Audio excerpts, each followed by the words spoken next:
This is Bob Capetta from the University of Illinois at Chicago, and this lesson is on trig functions of common angles. This is supposed to be a unit circle, so the radius is 1. We measure the angle from the x-axis in a counterclockwise fashion. So this is the angle theta. And then the x-coordinate of that point is the cosine of theta, and the y-coordinate of that point is the sine of theta. One way to remember that is it goes in alphabetical order. Cosine, sine, C comes before S. That's one way for us to do that. Now, knowing that, this again is a unit circle. Everything is 1 unit from the origin. Knowing that, we can find the sine and cosine for certain values on that unit circle. So let's take a look at what I'm talking about. We're going to go ahead and construct that unit circle. We're going to have 4 points.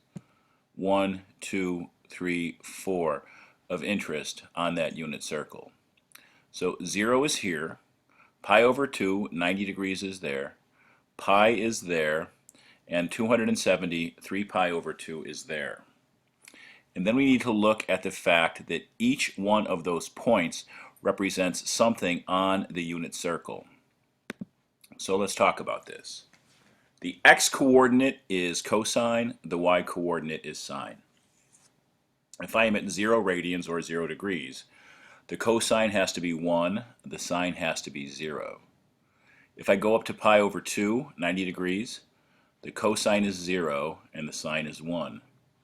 If I go to pi, 180 degrees, the x value here, -1, cosine is -1, sine is 0. If I go to 3 pi over 2, so on the x value it's 0, on the y value it's -1. The cosine of 3 pi over 2 is 0, and the sine of 3 pi over 2 is -1. And it's a good idea to go ahead and put those in a table. So let's go ahead and construct a table for all those numbers. 0, pi over 2, pi, 3 pi over 2, and we can finish back up at 0, and 0 would indeed be 2 pi. And we want to see what is the sine and the cosine of each one of those. And I'm even going to go ahead and look at the tangent as we're doing our analysis here. So our first column is going to be sine. And sine of 0 is 0 because the y value is 0. Sine of pi over 2 is 1. Y value is 1. Sine of pi is 0. Y value is 0.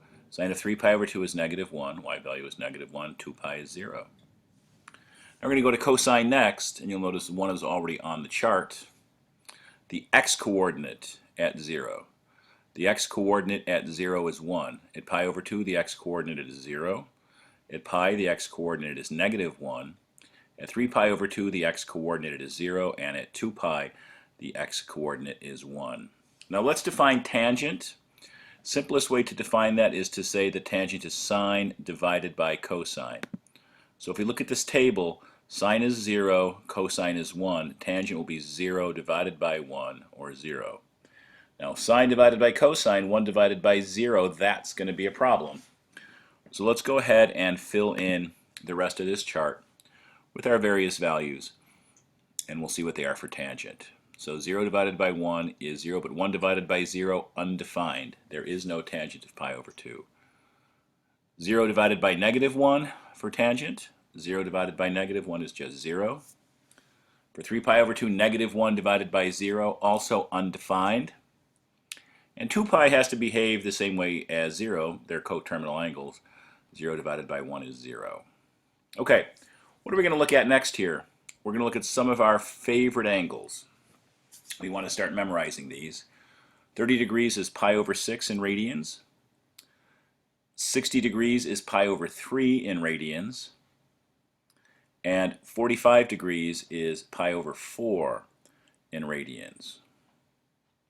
And we want to determine sine, cosine, tangent for these angles. And the tools we're going to use are a 30, 60, 90 triangle and a 45, 45, 90 triangle. So you'll notice I have 30 in the lower corner, 60 up top with 90 in the corner. Now how does a 30, 60, 90 triangle work?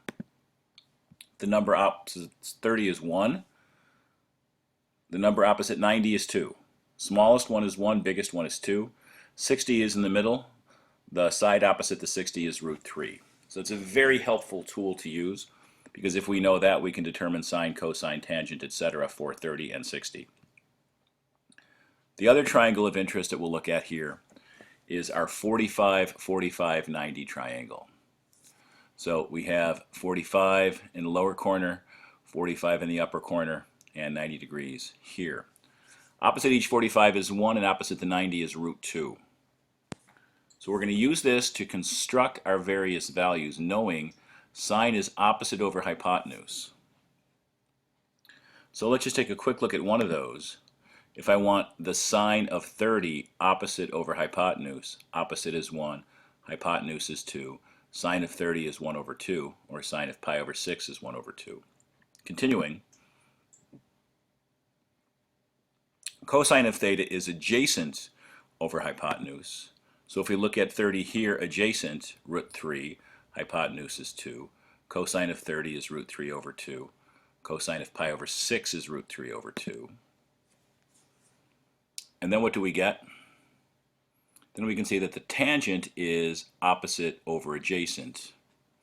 So continuing with that same idea, tangent of 30, opposite over adjacent, 1 over root 3. But also remember the tangent is sine theta over cosine theta. So there's really two ways for us to make sense of tangent theta.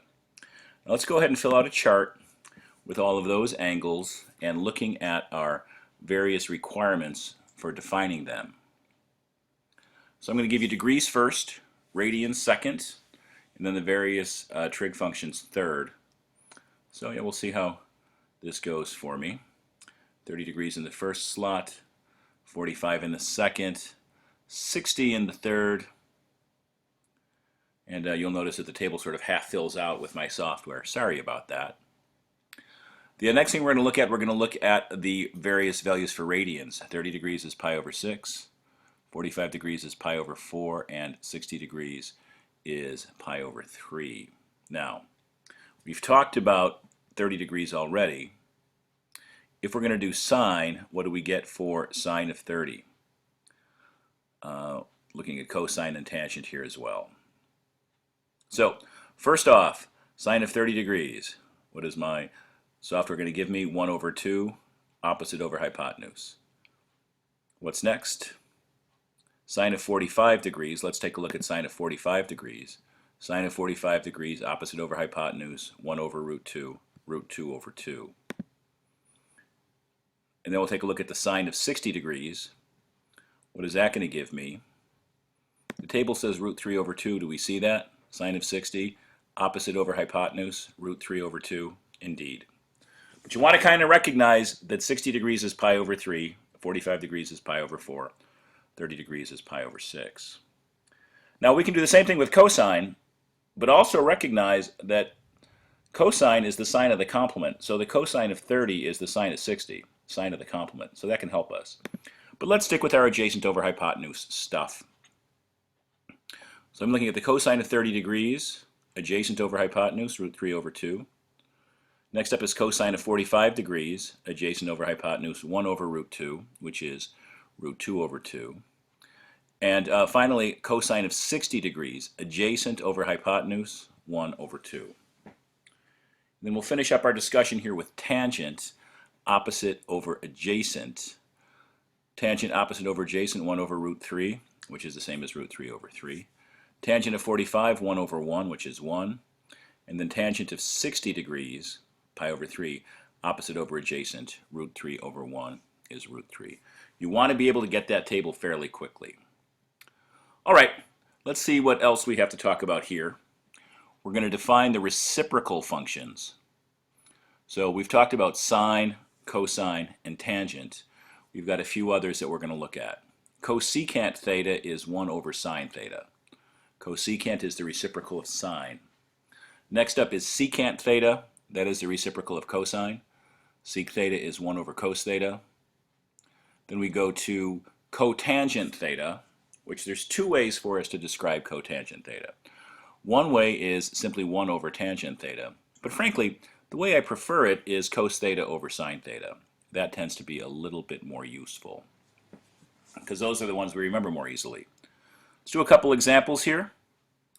First one I will do is the secant of pi over 6. Secant is reciprocal of cosine. 1 over the cosine of pi over 6. We had that on the other table.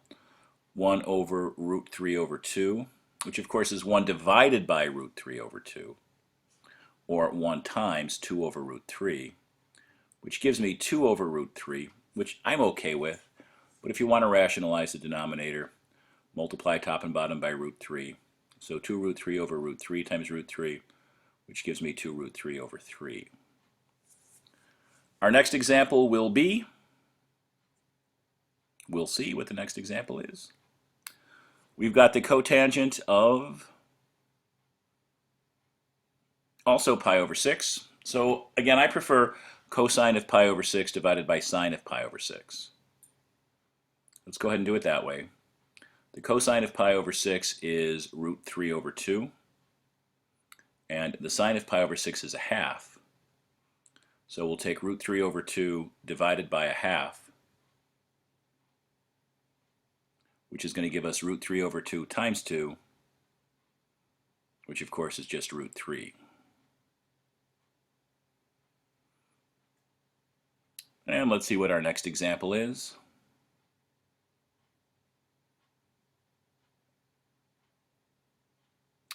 We have cosecant of pi over 4, cosecant reciprocal of sine, 1 over the sine of pi over 4, which is 1 over root 2, 1 divided by 1 over root 2, which of course is 1 times root 2, which is root 2. So cosecant of pi over 4 is root 2. And our next example is the secant of pi. So what is that? That's 1 over the cosine of pi. We will always want to visualize the unit circle. So we're going to go ahead and draw our unit circle. Pi is at 180 degrees. And the point that's there is -1, 0. The x value is cosine. So the cosine of pi is -1. What are we going to get here? We're going to get 1 over -1, so that our secant indeed will be -1. Our last example here is the tangent of pi over 2. I like sine of pi over 2 over cosine pi over 2 for this. And then again, we think of the unit circle. What is the sine of pi over 2? What is the cosine of pi over 2? So pi over 2 is 90 degrees. 0 is the x value, 1 is the y value. Sine is the y value, 1 over 0. I don't think so. That is undefined. There is no tangent for pi over 2. And that will conclude this lesson.